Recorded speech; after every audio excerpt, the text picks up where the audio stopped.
প্ৰশ্ন কৰিছা, সংসাৰ সাৰ প্ৰশ্ন কৰিছা।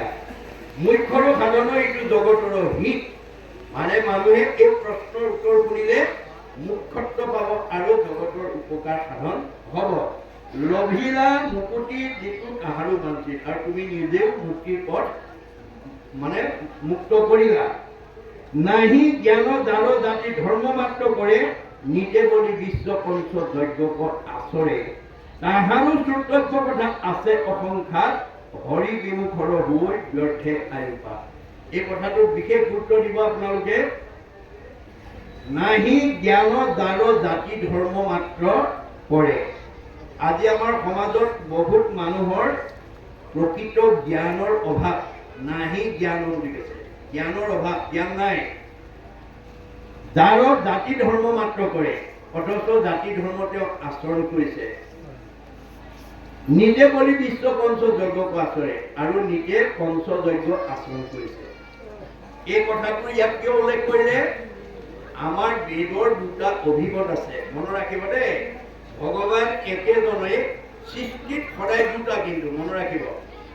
একেজন ভগৱন্তই দুটা বস্তু সৃষ্টি কৰিছে, আন্ধাৰ পোহৰ, দিন ৰাতি, সুখ দুখ, ধনী দুখীয়া, আনন্দ বিষাদ, ভক্তি মায়া।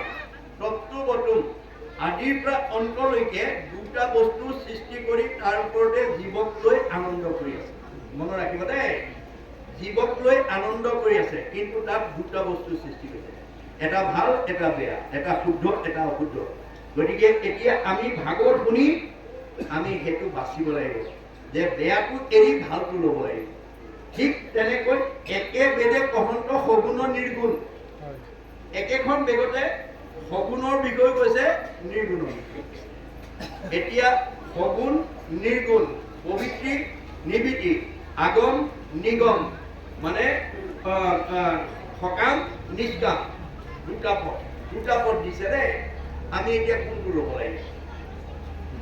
যিটো কথা নজনাৰ কাৰণে ব্যাসৰ দৰে বিদগ্ধ পণ্ডিত, যিজনক ভগৱানে বেদৈক্য শাস্ত্ৰজ্ঞ টীকালৈক্য ধ্যানত ভগৱানক সাক্ষাৎ কৰিব পৰা যোগ্য ব্যক্তি কৰি পঠাইছে, অথচ তেওঁ জীয়াই থাকোঁতে অশান্তিত ভুগিবলগীয়া হয়। মনত ৰাখিব কথা, যে ব্যাসৰ দৰে এজন বিদগ্ধ পণ্ডিত, যাক ভগৱানে বেদৈক্য শাস্ত্ৰজ্ঞ টীকালৈক্য তিনি কালৰ কথা ক'ব পৰা যোগ্য ব্যক্তি কৰি পঠিয়াইছে, ধ্যানত ভগৱানক সাক্ষাৎ